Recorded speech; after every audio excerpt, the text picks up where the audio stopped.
I don't know, man. The Bosa thing, we've now got an over-under. I mean... Set by whom? Well, Will said it here at 95.7 the game. I thought maybe you had some actual action. No, the reason I say that is it's clear that the Bosa thing is getting like there's a lot of different perspectives and reaction on it. I think it's interesting that the fallback for many seems to be, hey, Niners, get it done. It's not that hard. Well, hey, Bosa, get it done. Hey, Bosa agent, why is the onus not on them as well? My only question. We don't know where the contract stalemate sits. Right. So until we do, I don't know how you pick a side. Well, I think if you have to default, you blame the team. Why? Because they've got the money, and ultimately he is a player that we all love. And I can't imagine that he doesn't want to play football. I would expect that he wants to play football.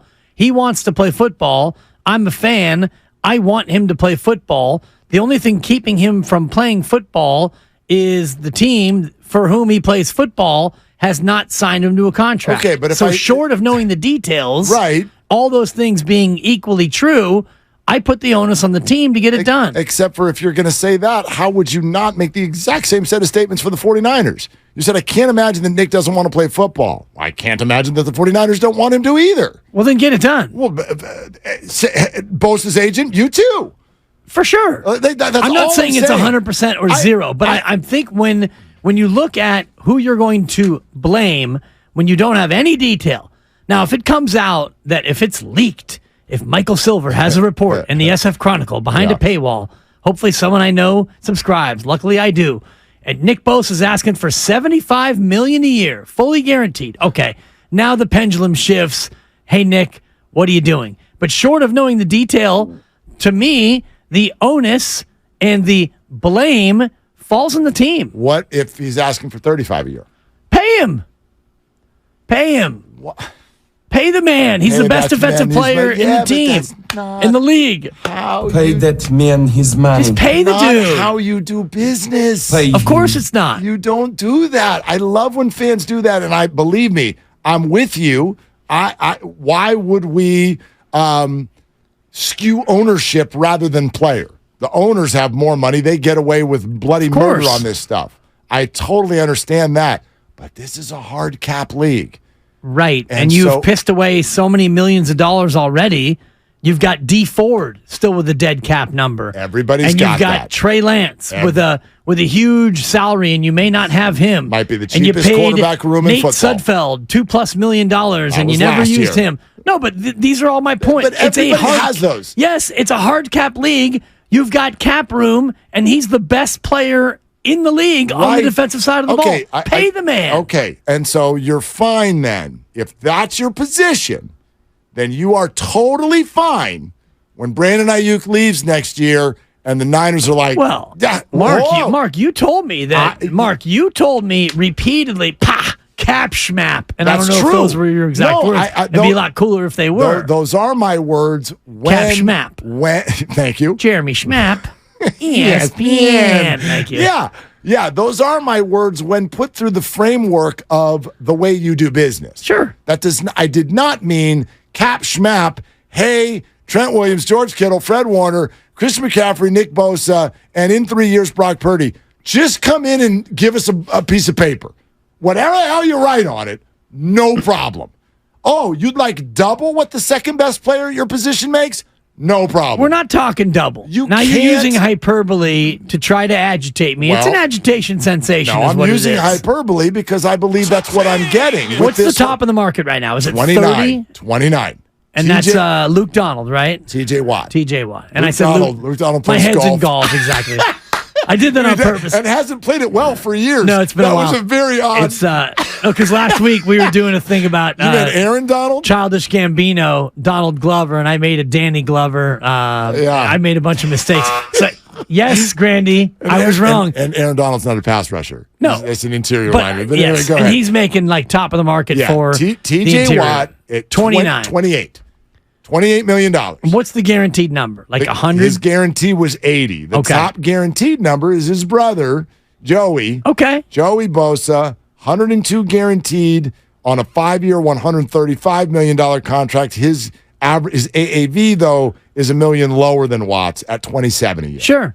So give Nick, I don't know if he's asking for 35. Give him 32. Give him 33. Give him whatever he wants. If he wants 32, the Niners, I bet, would be like, great, Penn, here's a table and a chair and everything. But if he's asking speculating now based on... I'm speculating, you're speculating. I'm not speculating at all. I'm saying pay him. Just pay the man. You're speculating, that the 49ers haven't offered him exactly what you're suggesting they should offer, but... This idea that you would go from 28 to 35 is crazy. It's crazy. That is obliterating the market. And 49er fans and fans of so many other teams have ripped the teams who do this. When you give an out-of-whack contract. Well, and like Deshaun Watson for the Cleveland Browns was literally the reason Lamar ended up holding out.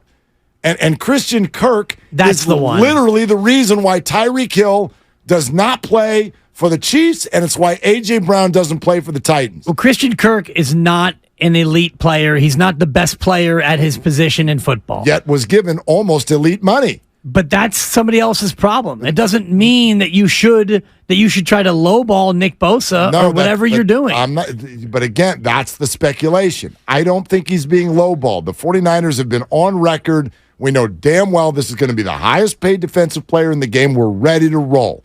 But if he's asking to obliterate them, I don't know that he is. Right. But if he is, you can't just automatically be Team Bosa because you have a jersey. No. He's got to play too.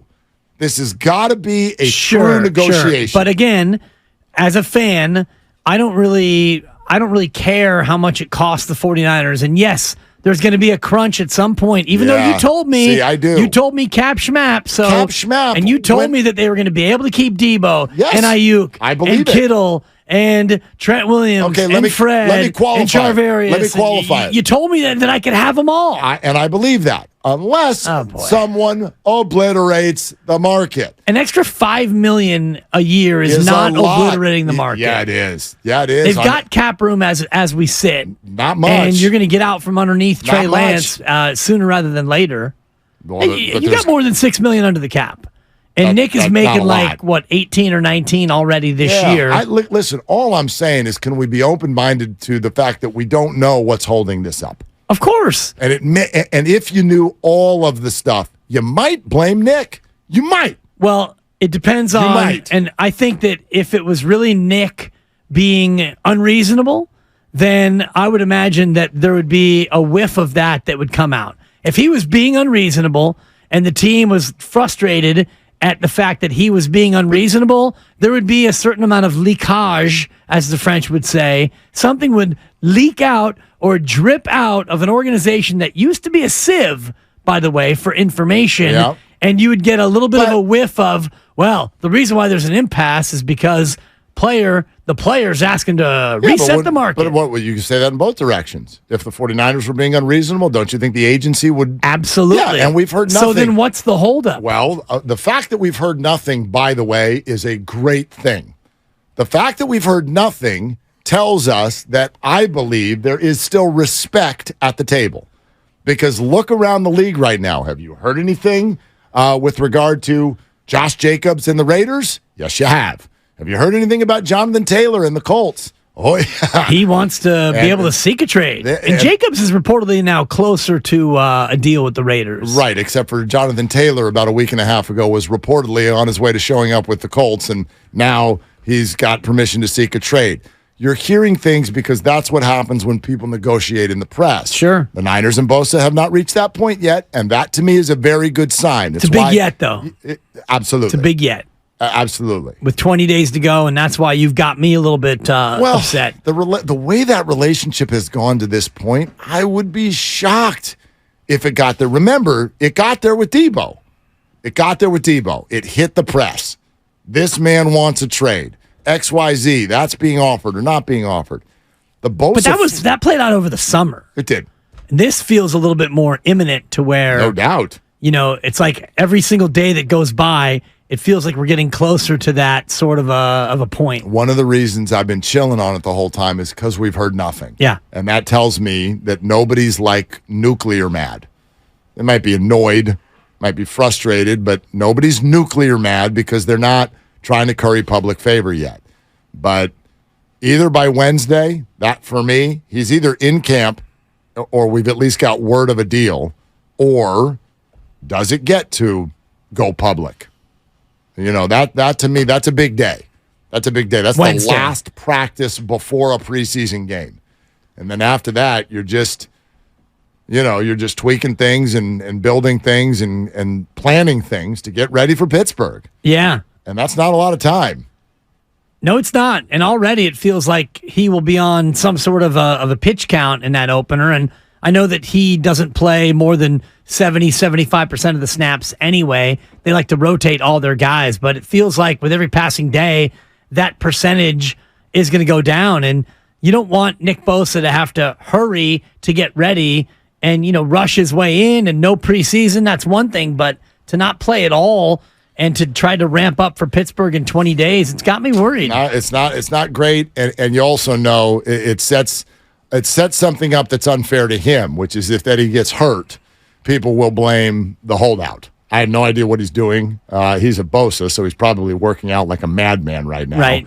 And probably doing all the things that he would normally be doing in camp, at least to the level that he can simulate them.